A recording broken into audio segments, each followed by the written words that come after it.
Et salut à tous les amis, j'espère que vous vous portez bien. Moi ça va plutôt bien, même si le temps n'est pas franchement de la partie. On s'en fout, c'est vendredi, je ne travaille pas. Et c'est donc l'occasion pour moi de vous présenter quelques achats que j'ai fait ces derniers temps. Des nouveaux films qui vont s'ajouter à ma collection, que vous voyez derrière moi en partie. Donc c'est parti, on ne perd pas de temps, on commence tout de suite avec le premier film. Et j'ai donc continué mes achats chez Spectrum.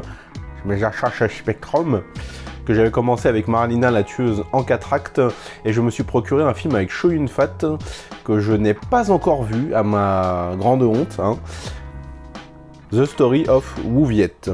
Voilà, un film réalisé par Han Hoi. The Story of Woo Viet. Voilà, un film qui va nous parler d'immigrés vietnamiens qui tentent de survivre et de s'installer à Hong Kong, donc.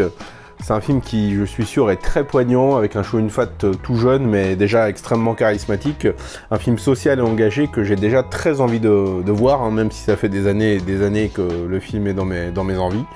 C'est chose faite, ça y est, je me le suis enfin procuré.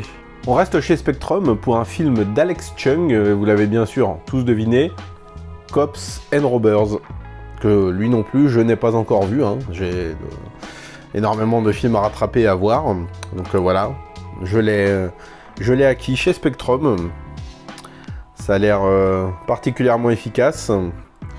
J'ai hâte de me le faire. Ça sent le petit polar du début des années 80 bien efficace, comme il y en a eu à l'appel. Et c'est le premier film d'Alex Chung, donc voilà. Et le film est présenté par l'ami Arnaud Lanuc. D'ailleurs, je vous conseille, si je ne l'ai pas encore fait, je crois, d'aller vous précipiter sur sa chaîne La Maison du Cinéma Asiatique, parce que l'ami Arnaud, c'est un petit peu une bible vivante, et vous allez en apprendre beaucoup, et moi y compris, hein, parce que monsieur maîtrise son sujet. Cops and Robbers, un film que, bien évidemment, je vous parlerai sur la chaîne dès que je l'aurai vu. On va cette fois-ci aller vers HK Vidéo, puisque je me suis procuré un film de Sammo Hung, Le Moine d'Acier. Un très très bon film de kung-fu, bien efficace, bien violent, avec des combats extrêmement bien chorégraphiés, avec un petit casting aux petits oignons, hein. On a Sammo Hung, Woo-ma, James Tien. Du très bon pour un film de kung-fu bien efficace que j'ai bien envie de revoir, parce qu'à l'époque on m'avait prêté la VHS qui était sortie donc dans la collection HK Vidéo maintenant. Et voilà, ça fait un petit moment que je ne me le suis pas refait, et là, bah, ça va être l'occasion. On reste chez HK Vidéo, et on reste avec Sammo Hung, puisque je me suis procuré ce que je considère être l'un des meilleurs films de Kung-Fu qui ait jamais été fait. Warriors 2, avec Sammo Hung et Casanova Hung. Il me tue ce blaze à chaque fois que je l'entends. L'un des films d'arts martiaux les plus efficaces que vous pourrez voir dans votre vie, avec énormément de styles de combat représentés. Des affrontements titanesques, le final il est ouf, c'est un méli-mélo d'affrontements pendant presque une demi-heure, c'est génial. Les chorégraphies sont incroyables. On a un putain de casting, hein, quand même, parce qu'on a évidemment Sammo Hung, Lau Kar-leung, on a aussi Din Shek, oui, lui là. Donc voilà, un pur classique qui a déjà 42 ans, incroyable, que je vous invite à découvrir ou à redécouvrir si ce n'est pas encore fait. On va quitter le cinéma asiatique pour que je puisse vous parler de 3 films que j'ai acquis en Blu-ray. Alors on va commencer par une méga bastos qui m'a retourné le cerveau, et je pense qu'il a retourné le cerveau à beaucoup de monde de par les thèmes et les nombreuses thématiques, c'est la même chose, mais bon, de par les nombreuses thématiques que le film traite, de par ses multiples grilles de lecture, et bien évidemment par ce visuel absolument incroyable, cette espèce d'apocalypse qui va arriver dans la deuxième partie. Le meilleur rôle de Jennifer Lawrence, un des meilleurs rôles de Javier Bardem, évidemment j'ai pas besoin d'en dire plus, hein. Mother, l'un des films les plus fous que j'ai pu voir de toute ma vie. C'est absolument brillant, c'est absolument génial. Vous vous faites emporter pendant 2 heures, vous comprenez pas ce qui vous arrive. Et bon, je l'ai pas vu en salle malheureusement, mais je l'ai découvert un petit peu plus tard. Et en salle, putain, je pense que j'aurais fait un malaise ou un arrêt cardiaque, parce que c'est un cauchemar sur pellicule. C'est un film extrêmement brillant et un film qui fera date, j'en suis persuadé.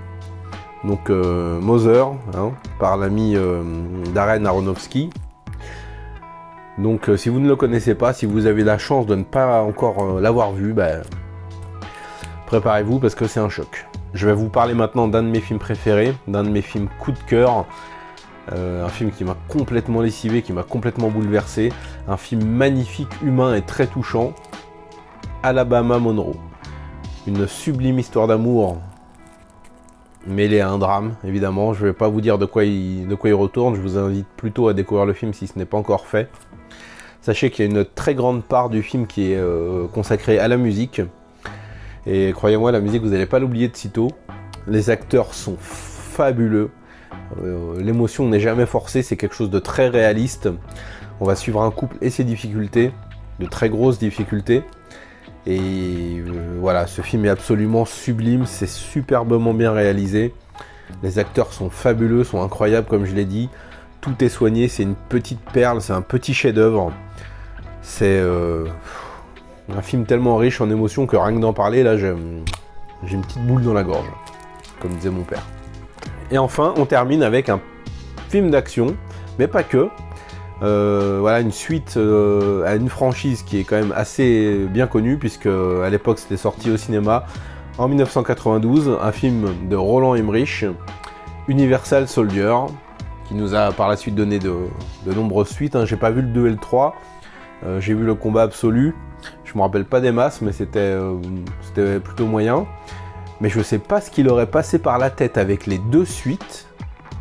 Mais putain, je suis complètement fan. Universal Soldier, Régénération.